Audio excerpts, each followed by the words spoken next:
ಒಂದು ಭಾಗದಲ್ಲಿ ತೀವ್ರ ಬರಗಾಲದಿಂದ ಕುಡಿಯೋ ನೀರಿಗೂ ಕೂಡ ಹಾಹಾಕಾರವನ್ನ ಜನ ಅನುಭವಿಸುವಂತಾಗ್ತಾ ಇತ್ತು. ಚುನಾವಣೆ ಬೇರೆ ಹತ್ರ ಬರ್ತಾ ಇದೆಯಲ್ಲ, ಹಾಗಾಗಿ ಬಿಜೆಪಿ ಕಾಂಗ್ರೆಸ್ ನಾಯಕರು ನಾ ಮುಂದೆ ತಾ ಮುಂದೆ ಅಂತ ಕುಡಿಯೋ ನೀರನ್ನ, ಅದರಲ್ಲೂ ಪ್ರಮುಖವಾಗಿ ಕೃಷ್ಣೆಯ ಒಡಲನ್ನ ತುಂಬಿಸೋಕೆ ನಾ ಮುಂದೆ ತಾ ಮುಂದೆ ಅನ್ನುವಂತೆ ಕಾಂಪಿಟೇಷನ್ಗೆ ಬಿದ್ದಿದ್ದಾರೆ.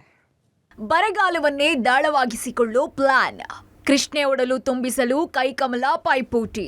ಎಸ್, ಮಳೆ ಕೊರತೆಯಿಂದಾಗಿ ಕೃಷ್ಣಾ ನದಿ ತೀರದ ಜನರು ಹನಿ ನೀರಿಗೂ ಪರಿತಪಿಸ್ತಾ ಇದ್ದಾರೆ. ಇದನ್ನೇ ಬಂಡವಾಳ ಮಾಡಿಕೊಂಡಂತಹ ಕಾಂಗ್ರೆಸ್ ಮತ್ತು ಬಿಜೆಪಿ ನಾಯಕರು ಕೃಷ್ಣಾ ಒಡಲು ತುಂಬಿಸೋದಕ್ಕೆ ಪೈಪೋಟಿಗೆ ಇಳಿದಂತೆ ಕಾಣಿಸ್ತಾ ಇದೆ. ಬರಗಾಲವನ್ನೇ ರಾಜಕೀಯ ದಾಳವಾಗಿಸಿಕೊಳ್ಳೋದಕ್ಕೆ ಪ್ಲಾನ್ ಮಾಡಿಕೊಂಡಿದ್ದು ಕ್ರೆಡಿಟ್ ಪಡ್ಕೊಳ್ಳೋದಕ್ಕೆ ಮುಂದಾಗಿದ್ದಾರೆ. ಬೇಸಿಗೆ ಆರಂಭಿಕ ಹಂತದಲ್ಲಿ ಕೃಷ್ಣೆಯ ಒಡಲು ಬತ್ತಿ ಹೋಗಿದ್ದು ಜನ ಜಾನುವಾರುಗಳ ಬದುಕು ಅತಂತ್ರವಾಗ್ತಿದೆ.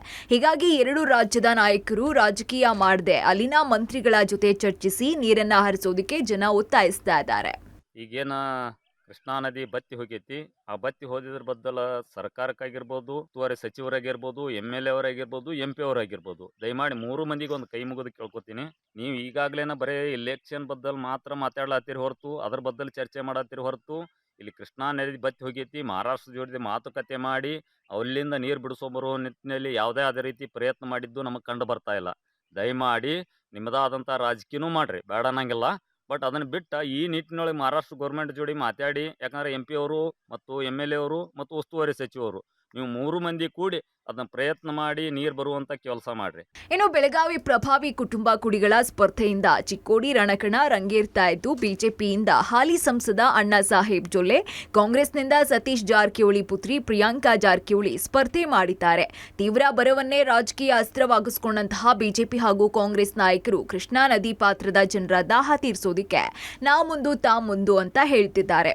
ಇನ್ನು ಕೆಲ ದಿನಗಳ ಹಿಂದಷ್ಟೇ ಮಹಾರಾಷ್ಟ್ರ DCM ದೇವೇಂದ್ರ ಫಡ್ನವೀಸ್ ಭೇಟಿ ಆಗಿರುವಂತಹ ಬಿಜೆಪಿ ಆಯೋಗ ಕೃಷ್ಣಾ ನದಿಗೆ ನೀರನ್ನ ಹರಿಸೋದಕ್ಕೆ ಮನವಿ ಮಾಡಿದ್ರು. ಇದೇ ವೇಳೆ ಚಿಕ್ಕೋಡಿ ಕ್ಷೇತ್ರದಲ್ಲಿರುವಂತಹ ಕೃಷ್ಣಾ, ವೇದಗಂಗಾ, ಹಿಡಕಲ್ ಜಲಾಶಯಕ್ಕೆ ನೀರನ್ನ ಹರಿಸುವಂತೆ ಮನವಿ ಮಾಡಿದ್ರು. ಇನ್ನು ಬಿಜೆಪಿ ನಾಯಕರ ನಿಯೋಗ ಮಹಾರಾಷ್ಟ್ರ DCM ಭೇಟಿ ಬೆನ್ನಲ್ಲೇ ಕಾಂಗ್ರೆಸ್ ನಾಯಕರು ಅಲರ್ಟ್ ಆಗಿದ್ದು ಮಹಾರಾಷ್ಟ್ರ CSಗೆ ಪತ್ರ ಬರೆಯುವಂತೆ ಕರ್ನಾಟಕ CS ರಜನೀಶ್ ಗೋಯಲ್ಗೆ ಮಾಜಿ DCM ಲಕ್ಷ್ಮಣ್ ಸವದಿ ಪತ್ರ ಬರೆದಿದ್ದಾರೆ. ಇನ್ನು ಸವದಿ ಪ್ರಯತ್ನಕ್ಕೆ ಸರ್ಕಾರ ಮಟ್ಟದಲ್ಲಿ ಸಚಿವ ಸತೀಶ್ ಜಾರಕಿಹೊಳಿ ಕೂಡ ಒತ್ತಡ ಹೇರಿದ್ದಾರೆ.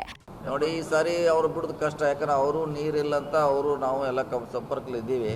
ನಮ್ಮದೇ ಹಿಡಕಲ್ ಡ್ಯಾಮ್ನಿಂದ 1 TMC ಕೃಷ್ಣಾ ನದಿಗೆ ಬಿಡಲಿಕ್ಕೆ ಪ್ಲ್ಯಾನ್ ಮಾಡ್ತಾ ಇದ್ದೀವಿ. ನಮ್ಮದೇ 1 TMCಯನ್ನು ಕೃಷ್ಣಾ ನದಿಗೆ ಬಿಡಲಿಕ್ಕೆ ಪ್ಲ್ಯಾನ್ ಮಾಡ್ತಾ ಇದ್ದೀವಿ. ಈ ನಮ್ಮ ಹಿಡಕಲ್ ಡ್ಯಾಮ್ ನೀರು ಬಿಟ್ಟರೆ ಇದು ಕುರ್ಚಿ, ಮಾಂಜರಿವರೆಗೆ ಪ್ಲಸ್ ಹತ್ತನಿಗೆ ಅನುಕೂಲ ಆಗುತ್ತೆ. ಒಟ್ಟಾರೆ ನಾಯಕರಾದವರು ರಾಜಕೀಯವನ್ನ ಬದಿಗೊತ್ತಿ ನೀರು ಹರಿಸುವಂತೆ ಎರಡು ಪಕ್ಷದ ನಾಯಕರಲ್ಲಿ ಕೃಷ್ಣಾ ನದಿ ಪಾತ್ರದ ಜನರು ಮನವಿ ಮಾಡ್ತಿದ್ದಾರೆ. ಆದರೆ ಮಹಾರಾಷ್ಟ್ರ ಸರ್ಕಾರದ ಜೊತೆ ರಾಜ್ಯದ ನಾಯಕರು ಚರ್ಚಿಸಿ ನೀರು ಬಿಡಿಸೋ ಕ್ರಮಕ್ಕೆ ಮುಂದಾಗ್ತಾರಾ? ಕಾದು ನೋಡಬೇಕಾಗಿದೆ. Chetana, public TV, Chikkodi.